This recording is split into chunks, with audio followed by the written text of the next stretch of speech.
Antérieurement, les amis, nous avons parlé du grand banquet exprimé par Luc. Et Matthieu nous amène un autre aspect qui est intéressant qu'on n'a pas traité puis que j'aimerais vous parler. Alors, je vais juste vous citer le petit bout qui touche cet aspect-là auquel on devrait porter une attention toute particulière. Écoutez bien. Alors, évidemment, la noce est prête.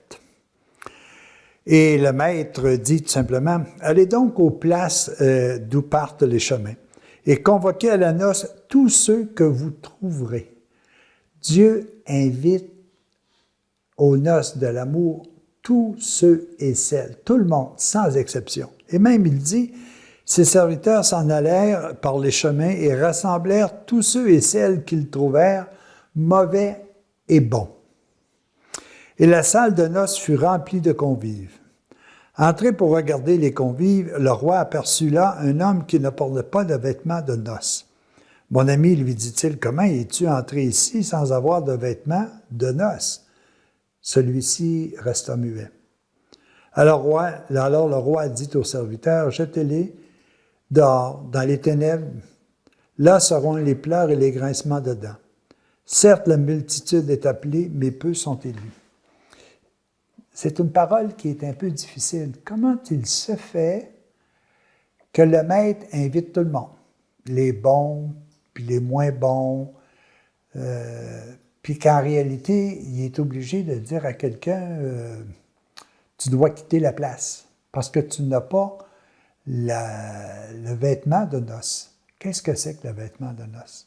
Le vêtement de noces, c'est tout simplement quelqu'un qui est conscient qu'il recherche le bonheur.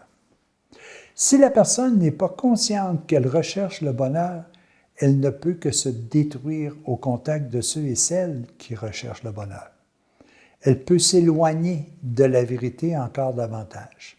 C'est pour ça qu'en réalité, il ne faut pas nécessairement inciter davantage auprès des gens à comprendre ce que peut-être on a cheminé, nous, puis qu'on a appris, puis qu'on a eu la chance, si vous voulez, de développer davantage. Ça ne nous donne absolument rien d'essayer de demander à quelqu'un de partager ses biens si en réalité il n'est pas rendu là, puis il ne voit pas le bien fondé de partager ses biens. On dit toujours, puis ça, c'est pas écrit dans l'Écriture en passant, hein, charité bien ordonnée commence par soi-même. C'est pas marqué dans aucun texte de l'Écriture.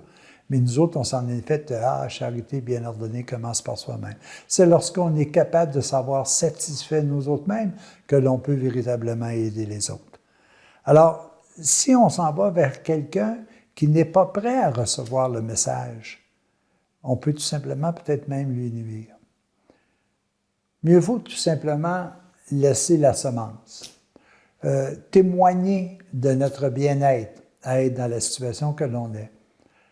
Témoigner du bien-être de faire des actes de paix, d'amour et de joie. Et lorsqu'il sera le temps pour lui de comprendre, à ce moment-là, lui mettra le vêtement de noces et viendra y participer avec nous. Mais on ne peut pas forcer quelqu'un à s'habiller du vêtement de l'amour s'il n'en est pas rendu là. S'il n'a pas conscience qu'à l'intérieur de lui, cet amour-là est de toute éternité.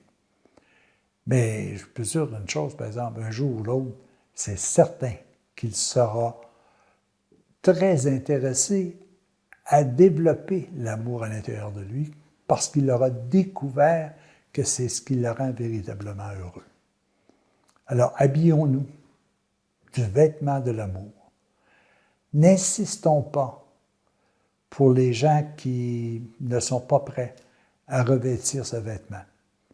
Mais soyons assurés que dans notre pensée, dans nos prières, dans nos actes d'amour, tout va nous amener à les inviter constamment, lorsqu'ils seront prêts, à véritablement participer aux noces.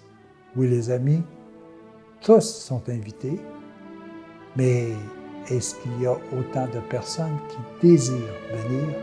C'est à chacun de nous de répondre. À la prochaine.